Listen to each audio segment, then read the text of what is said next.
facing some potentially stressful ATC scenarios. I've prearranged with the controllers at work to throw us a few curveballs on the way. Whiskey Echo Delta, you're going to have to hold for a little bit before we can get you into Waterloo for approaches. I'm thinking about doing it at Tito's. If that works for you, you can let me know. By flying with a controller who's also a pilot. So is that your buddy? Yep, that's Luke. That's cool.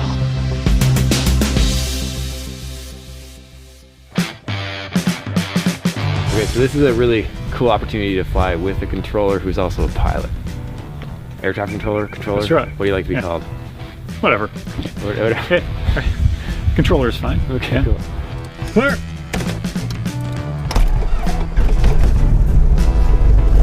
So I love the idea that so many pilots are afraid of you guys. It's like, they're us, and they're our friends. I don't know if it's partly that we're talking to professional pilots as well as amateur pilots. We're not out to get people in trouble.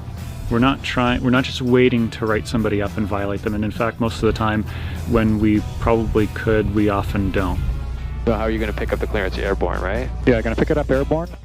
In a previous episode flying cross-country in the Super Cub with no transponder, I examined flying out of this small uncontrolled airport right beside Canada's busiest controlled airspace. But it was cool to do this follow-up with Steven's unique insights. A lot of the airports around here which are close to other bigger, busier airports, the best way to get your clearance is airborne with a VFR departure, if it makes sense. Like obviously if the weather doesn't allow it, then call for your clearance on the ground, but it's more difficult to give a clearance somebody on the ground. Like right now the Pearson is using a 6, so there can be arrivals coming that are descending to 3 overhead. You know, you have to impact the Pearson operation in order to give somebody clearance out of here, so it's just quicker and easier for everybody to depart VFR. So what is our plan today? Our plan is we filed IFR and we're going to go over to Waterloo from Burlington. It's a short flight, it's 23 miles, I think it is. I've prearranged with the controllers at work to throw us a few curveballs on the way.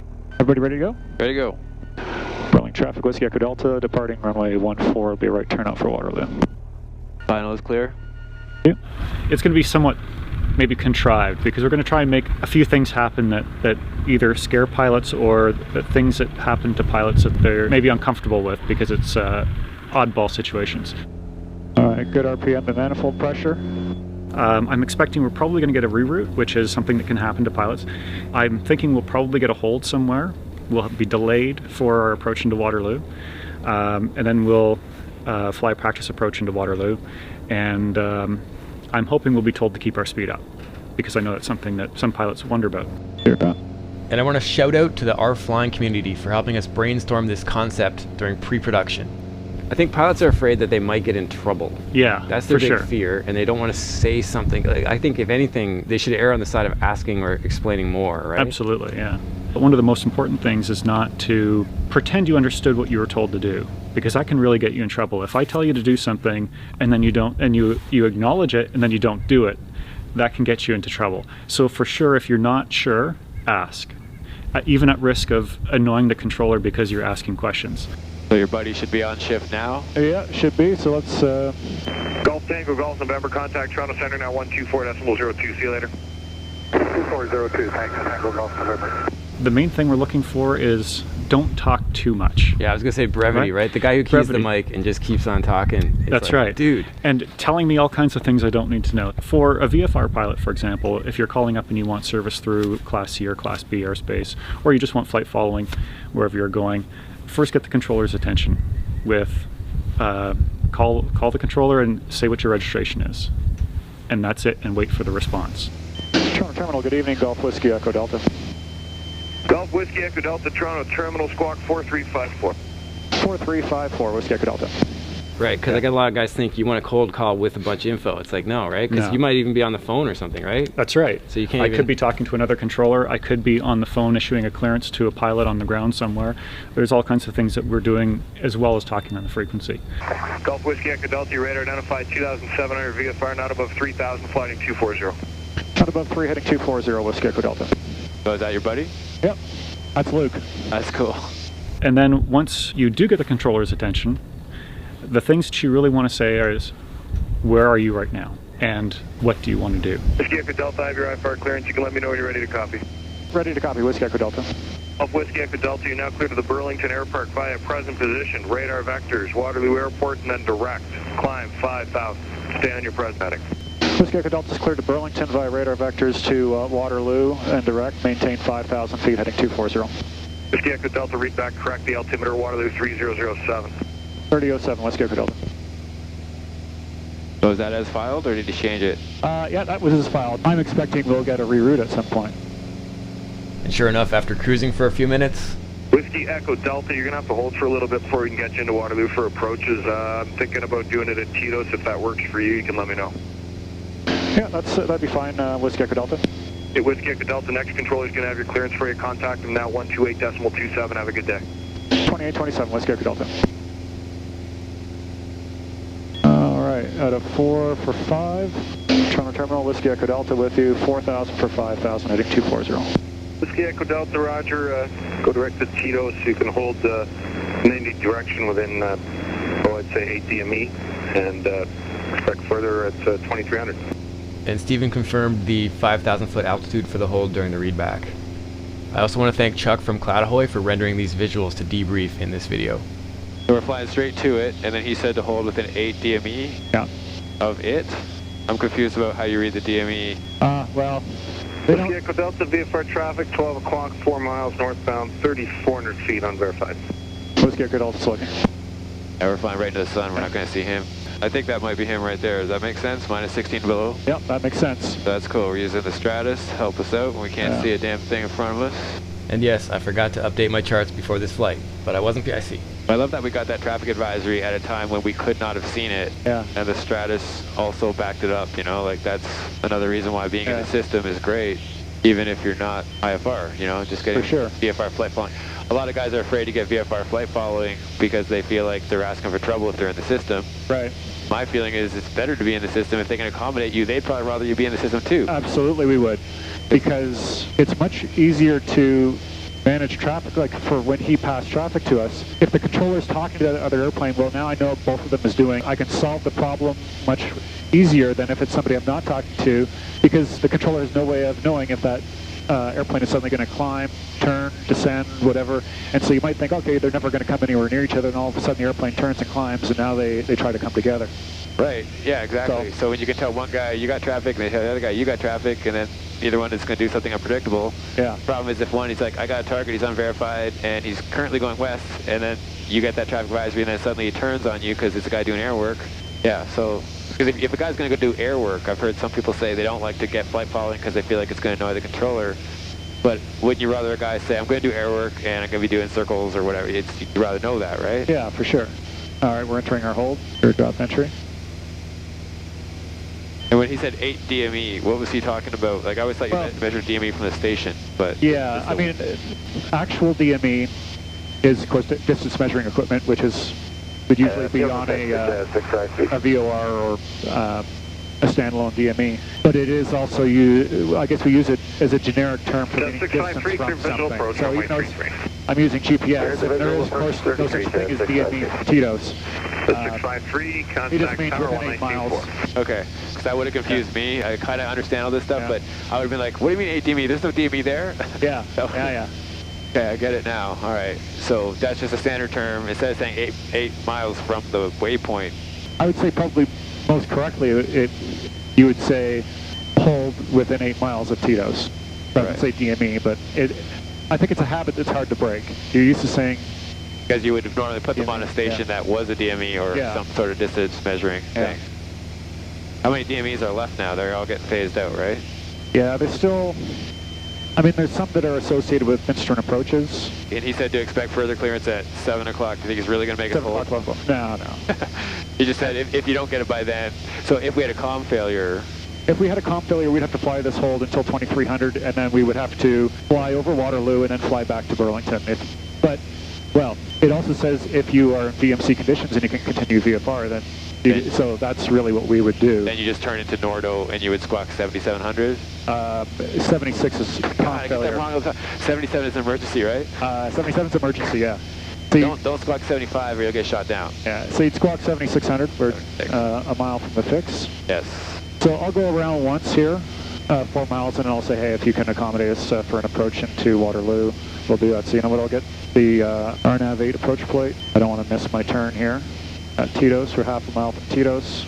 Oh, you know what, we should also get the Waterloo ATC as well. Arriving and departing runway 08. Inform ATC that you have information Mike. Whiskey Echo Delta can accommodate a hold or an approach at Waterloo now if you wish. All right, yeah, as we turn back inbound, I can take the RNAV 8 for Waterloo. A little bit of rain. Whiskey Echo Delta, okay. As you turn inbound, go direct to Duper, and you're cleared the RNAV 08 approach. All right, thanks. So when turning inbound, we'll go direct Duper and clear the RNAV 08 at Waterloo. Whiskey Echo Delta. Whiskey Echo Delta, roger. And where to next? You know what? Tell you what, Tom, I'll cancel IFR now and alerting as well. And after the approach, we'll be going back to Burlington. Okay, I checked that. Your flight plan's closed, and that's super. You can call the tower on 26er. Will do. Cool. There's no reason to be in his way. Yeah. We sort of achieved what we wanted to, so we can do the rest VFR. It won't really make any difference. Let me just finish getting the ATC here. 500 overcast, temperature 11, dew point -2, altimeter 3007. Approach, RNAV, runway 08. Arriving and departing, runway 08. Inform ATC that you have information Mike. All right, we got Mike. All right, so brief the approach as we go inbound. So we're going to go to Tito's and then to Duper. We have the ATC, Mike. I've got tower on standby here. We're still in center. We're going to call the tower at Duper. We're not going to need ground because we're just going to do probably a touch and go if they can accommodate, otherwise we'll overshoot. So out here in this quadrant, we're safe to 3,200 feet. It'll be an LPV approach, so we'll follow the glide slope down. We're expecting to cross the final approach fix at 2,700 feet, and our decision altitude is 1,300 feet. It's 1,293, so 1,300 feet. This approach is climbed to 3,200 feet on a track of 075 to the ERTIV fix where we would hold. Are we keeping our speed up? Are we going to do that? Want to pretend they told us to? We could pretend they told us to. Certainly if you get told to keep the speed up, if you don't feel that it's safe for you to do so, tell the controller, the best I can do is this. And if, maybe that means you get pulled out and other airplanes go in first and you have to wait, well, so be it. My normal procedure is, if I'm going to do normal speed, what I aim to do is drop the gear as I start as I intercept the glide slope. It helps me slow down and it helps, manage the speed and initiate that descent. But to get the gear down, I got to be 132 knots or less. Right. And then usually once the gear comes down, it's like speed brakes. You start slowing down. Yeah. I mean, since we canceled, I guess that might confuse people if we come in like a rocket. Yeah. So maybe we should just do a normal one. All right. We'll do it normally here. To me, it really depends on the weather conditions. If I'm flying an approach somewhere and I'm not expecting to be in visual conditions until inside the final approach fix, I'm not going to be wanting to keep the speed up maybe as much as a controller would want, because I want a stable approach. And with the mooning, like if I'm going to keep the speed up, when you start descent with the airplane clean, like I've got my power way back right now. Yeah. And we're indicating 145 with a power way back. Fast airplane. Yeah. Some controllers are pilots, but a lot of controllers are not pilots. And even if you are talking to somebody who is a pilot, they don't necessarily know your airplane, what your airplane's capabilities are, or what your capabilities are. Because just because this airplane can do something doesn't mean the pilot is also comfortable doing certain things. Waterloo Tower, good evening. Mooney Golf Whiskey Echo Delta with Mike. Golf Whiskey Echo Delta, Waterloo Tower, good evening. Squawk Cadet, say request.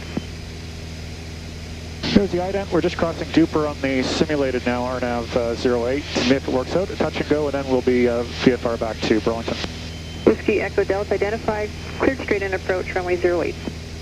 Cleared straight in 08, Whiskey Echo Delta. If it's a day like today and I'm going in somewhere and I'm flying an approach and they say keep the speed up, well, yeah, no problem, because I know that I'm going to see the airport well back, and I'll have that time to slow down and get configured in visual conditions where I can see what's going on. It's one way to know it's coming down is you can feel it, eh? Yeah, you definitely can. So I got a green light there. That says gear down, and we got gear down there. And it really does come down to how frequently you're flying and how current you are with, for example, if you're flying IFR, when was the last time you flew an instrument approach in actual instrument conditions? it's not the same as doing it in visual conditions. So if you're not feeling sharp, or maybe you just didn't sleep well the night before, I mean, that can affect what your personal minimums are. So should we go sterile, or do you want to talk about the scenario if we were asked to keep our speed up, what the pitfalls are or whatever? Yeah, like in weather like this, it wouldn't be difficult because I can already see the airport, so I can go fast until then close, and then level off, pull power back, get the speed down, drop the gear, get the flaps down. It's no problem. But if we were still in cloud right now, well, it just means everything is going to happen faster. Yeah. You're not stable, because then you are going to have to suddenly change your configuration, get slow, and you may not have the runway in sight. That's asking a lot. That's right. And you certainly don't want to be making major configuration changes that require huge changes in trim. Like when the gear goes down, you got to really retrim the airplane a lot. Right. And actually now I'm at a good speed for flaps, so I'm going to put down some approach flaps here. And we're coming up to the FAF, so that's a good time for it. And you're working with that little yellow thing as your glide slope? Yeah, that's the glide slope, and the final approach course is in the middle. Yeah. So I got everything locked on right now. That's slave to the GPS? Or yeah, this is, we're on LPV approach, so this right now is GPS information. If we were doing an ILS, the box would automatically switch to sending this localizer and glide slope information. Gotcha. And Whiskey Echo Delta is by ICMED. Whiskey Echo Delta, number 1, runway 08. Whiskey Echo Delta. All right, so our minimums here are 1,300 feet. Oh. So if you can actually look out the window for me, I'm going to do this just on instruments. Okay, yep. So you can watch your traffic for me? Affirmative. I was going to screen grab on your iPad real quick. Because mine is not georeferencing, because I didn't update my charts. I see. Whiskey Echo Delta, tower wind 1005, clear touch and go runway 08. Clear touch and go 08, Whiskey Echo Delta. About 2.5 miles final. We're still like 100 knots. My final approach speed is 70, but it won't take me too much space to get to that. So you're still on instruments? Yep. Going to 1,300 feet. Right. So we're 200 feet above minimums. And now that we were short final with Steven actually on instruments, we went sterile cockpit for the rest of the approach. Power reduction here. We're 100 feet above minimums, so 14 for 13. All right. I'm a little bit below slope here. And there's minimums, and there's the runway. I'm going to go full flap here, and I'm going to slow to 70. And thanks again to the supporters on Patreon for making productions like this possible. And thanks to the sponsors, we've got aviation's greatest monthly contest. We're literally giving away thousands of dollars worth of stuff each month, and I'm super stoked to be able to give this stuff away to you guys. Just visit FlightChops.com for your chance to win. And an easy way that you can really help the channel is by pressing like on the videos. And as always, keep your flight chops sharp. Okay, flaps up. Yep. And Take off. do the take. There we go, right there, and then cowl flaps open. I'll get that. Here we go. I guess that's the reason why gear and flaps are really far away from each other, the switches, right? Yeah, I think that's a good idea.